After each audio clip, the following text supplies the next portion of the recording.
Magandang hapon sa inyong lahat. Ito po si Herbert Curia, author, promoter ng The Critics Promotes. Ang ating boses at konstruktibong kritisismo, opinyon, komentaryo at konsultasyon sa linggong ito. Kakibat ang ating pananalig sa ating banal na Panginoon Diyos, banal na Panginoon sa Kristo at gabay ng banal na Santa Maria. Mula sa isyong ating nakalap ay hinggil sa issue ng child protection na isinasagawa ng CWC o Council of the Welfare of the Children ng DSWD.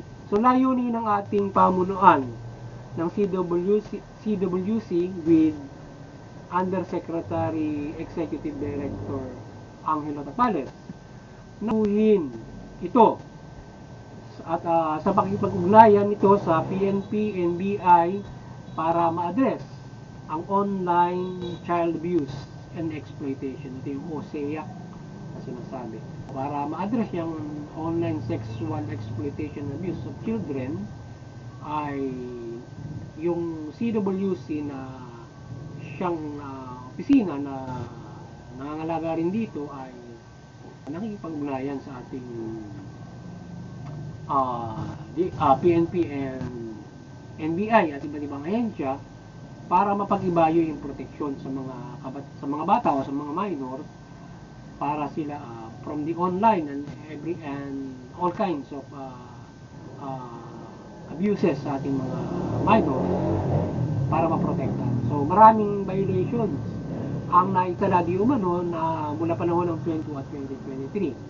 At sa taong ito, 2024, ay pag-iibayon nila ang protection with state enforcement agency at DOJ at DSWD at private sector. Supil ang nasabing mga child violators yan, mga child rights violators. So, ang mga Makabata Helpline at mula doon sa 1383 na yung CWC ay maaaring tawagan for any child rights violation. So kung mayroong kayo napag-alaman na mayroong child rights violations, particular sa online, ay isuplong sila dun sa 138 line ng CWC. So yun, maliban dyan, mayroon din sa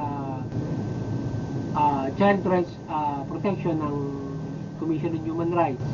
Mayroon din sa Women and Children DNP. Yun. Meron din sa DOJ, yan, sa NBI, DOJ, para matawagan yung maaaring kung meron kayo nasaksihan na paglabag sa karapatan ng mga bata. Ito isuplong particular yung yan sa online. So ngayon yung The Critics Promotion, ng ating The Critics Promotion at People's Anti-Crime Promotion ng ating Anti-Criminality Operation ay mariing sumusuporta sa mabuting pamamahala patas ng ng bata. So isyong ito ng child protections na ginagawa ng CWC laban sa online sexual abuse at iba't ibang pang-aabuso ay ating mariing sinusuportahan ito at hinihikayat din natin ang iba't ibang sektor ng lipunan o lipuno na makisuporta upang protektahan ang mga bata sa anumang child exploitation. So yun. So ating sinusuportahan itong pagprotektang ito ng CWC at ng ating lipunan Pilipino at ng ating pamalaan. So tayo rin sasabos din sa lipunan Pilipino na maigting na suportahan yan yung laban sa mga child predator o yung mga paglabag sa karapatan ng mga bata, particular yan sa online na abuse, particular yung iba't ibang klase ng online abuse, sexual abuse yan, child exploitations na maaaring gawin sa mga kabataan para na ma-actionan ng ating pamahalaan. So ang pakikisas ng lipunan Pilipino ay mahalaga upang masupil ang online predators o anuman child exploitation at child rights violations at pang-aabuso sa mga bata online if or in any situations. Ipagtanggol natin ang mga bata at bigyan silang pangangalaga at protection. So yan. So dapat ay ang pangunahin na po protekta sa mga bata ay siyempre yung ating pamilya. At gayon din yung ating mga yung ating lipunan, yung ating mga sektor, sa tayong mamamayan. At siyempre yung ating mga eskwelahan, sila ay pangunahin din na pumoprotekta sa ating mga kabataan bilang nagbibigay ng mga edukasyon. So kaya sila rin yung pangunahin na mga aaban dun sa mga ganyan klase ng mga abuse sa mga children niya at pumoprotekta. So yun. So maliban dyan ay iwasan din ng pang-aabuso na i-frame up at siraan ang sino mang tao yung child abuse or child rights violations kung saan hindi rin ito nakakabuti o protecting child kundi nakakagulo lamang at abuso ng mga innocent tao. Halimbawa, in vice versa ay maaari din naman mayroong mga mananamantalang mga tao para siraan yung puri ng isang tao na i-frame up. Maaring sa gobyerno, maaring sa gobyerno or sino mang mamendin sektor na maaring gusto nilang maaring ang isang tao ay siraan nila para sa ganitong klaseng mga bagay upang maaring galit sila sa tao na yun o anumang iba't ibang mga situation. So, hindi maganda ito kung mag-frame up tayo at walang katotohanan yung mga paratang. So, kaya iwasan kung gagawa lamang ng pang-abuso rin as i-frame up yung mga inosente. So, gaya natin tinalakay dun sa iba't ibang uri ng mga kriminalidad na dapat inquire tayo nagkakaisa laban sa krimen, particular halimbawa ito child exploitation, pero isa rin tayo na protektahan din naman yung karapatan at laban doon sa maaaring umabuso para fair, kasi hindi po kinakailangan fair justice ang pag-iiralin natin. Hindi po pwede kapag napagbintangan yung isang tao, yun na yun. So titingnan natin mabuti kung yun ay accountable or yun ay pawang paninira lamang na wala naman nag-i-exist na gano'n ng child violation halimbawa, or else pinapanagot mo ibang tao. So mali yun. Kinakailangan directly kung sino yung krimen, yun ating dapat na ipakulong o yun dapat natin papanagutin. Pero tayo ay story para palalabasin mo na gumawa ng para pagkapirahan mo or anumang gusto mong gawin o nagagalit ka, para palabasin mo na yung isang tao ay in-exploit o may isang bata na ni-exploit naman. So palalabasin na ni-exploit but there's no such exploitation na nangyayari. Set up, ika nga. So may mga ganyang mga pangyayari na dapat ay hindi mangyayari. So kinakailangan maging fair. So we are making unfair justice o equal justice for everyone of else. Mula bata hanggang matanda. Para hindi tayo kasi kung tayo ay aabuso rin naman para sinasabi mo protekta tayo sa mga bata para maging babago tayo sa tao, mali naman yun. Kasi nagpariwara ka ng tao. Yung Diyos ang magpaparusa din sa inyo kapag ganyan ang ginawa. Maging kung darating din nyo pa na malalaman, mapapaya ka rin, parusahan ka rin ng Diyos. Kaya kapag ikaw ay mali yung sinasabi mo. Kaya kinakailangan maging fair tayo for everything else. So concern tayo for everybody, labanan ng krimen, pero maging kasama yan sa lalabanan natin sa krimen, yung umaabuso na ganyan na pipreno. Yan ang sa pinaka-delikado na criminal din na halos ay yung nangyayari kasi lifetime din yan eh. Or yung mga ganun bagay na kapag pinalalabas mo, gumawa siya ng ganun, hindi naman. Mahirap yun. So ngayon, ang ating hustisya ay dapat laging patas sa lahat ng anggulo kung saan may nakagagawa ng krimen directly na dapat managot sa batas ay umaabuso din naman mula sa tao o halay ng ating pamahalaan na palalabasin na o ipi-frame up na kriminal ang isang tao kung kaya maging malimi na maipatupad ng hustisya at katarungan at karapatan-tao at good governance at hingit ay makadiyos. O yan, may makadiyos tayo, makonsensya tayo kung i-frame up mo yung isang tao. Kung hindi ka susunod doon sa proseso ng batas ka, para pinrame up mo para may ginagawa siya masama doon sa isang bata. Ayun, ginulpin mo ng todo, di ba? O, kaya ginawa mo ng pagkasama-sama.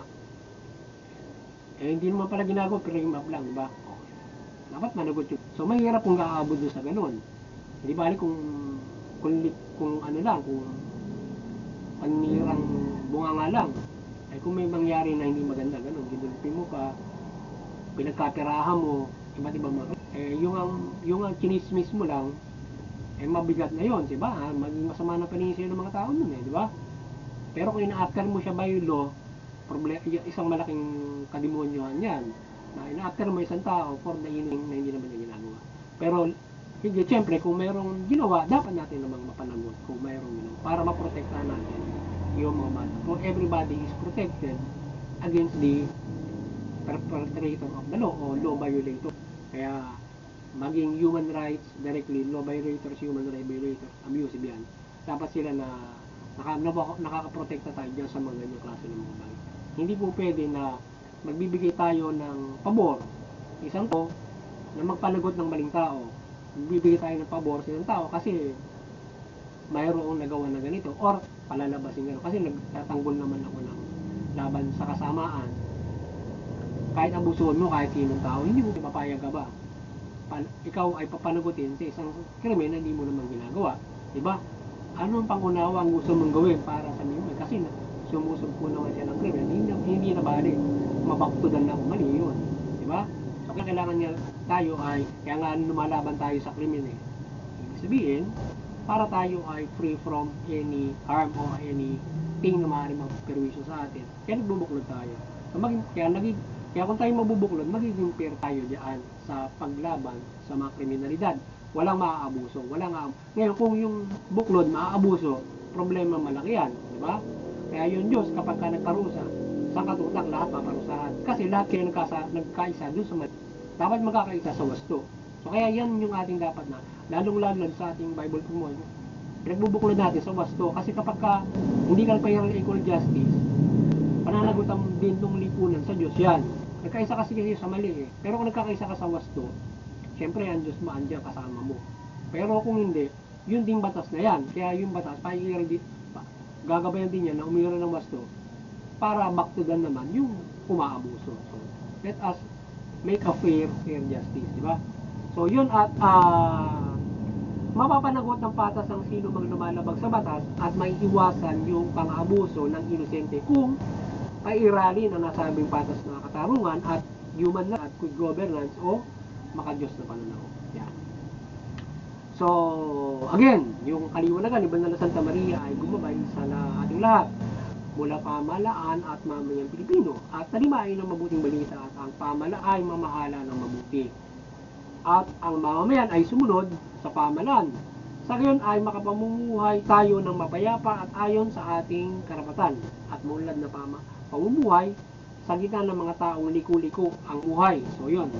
Kaya maliwala tayo ni Banal na Santa Maria, yung pamahalaan, mamahala ng mabuti, tugunin yung karapatan, mapahiral matas ng justisya. Yung mamayan ganun din, sumuporta sa mabuting mamahala, patas ng justisya at sumunod sa pamahalaan. Sa gayon, kung kakaayos ang pamahalaan at mamamayan, iiral yung kapayapaan. Pag umiral yung kapayapaan, maganda ang pamumuhay, maunlad, at meron tayong kaligtasan ng spiritual. At syempre, makakabit natin yung karapatang pantao sa kautin. Basically, dyan tayo mamumuhay yan. At free tayo from any abuses and any criminality. So, yun. Kaya, tayo ay patuloy na sana ay tayo magbuklod sa kalataya, nagabayan tayo na magkaroon tayo ng mabuting pamahala at makasunod ng lahat sa pamahalaan. Sa gayon, may iwasan yung krimen at mabiktima tayo niyan. Kasi kung mabigat ang krimen, masaklap, mabigat, mahirap. Diba? Heinous crimes yan. At lalong-lalo nagagawa niya ng kasamaan ay mga bata. Siyempre, walang kalaban-laban dyan. So yan muli, kaya tayo ay higit na may pagtatanggol tayo ng ating banal na Panginoon Diyos kung tayo ay mayroong pananampalataya. Yan. So yun, kaya magkaisa tayo doon sa mabuti at mabuting balita. Yan, ating pahiran ng patas na justisya. Yun, magandang hapon sa inyo lahat at God bless you all. Sana nakapagsabaw si Manana Critics Promotion ng konstruktibong kritisismo, opinyon, at konsultasyon sa linggo ito. Magandang hapon sa inyo lahat.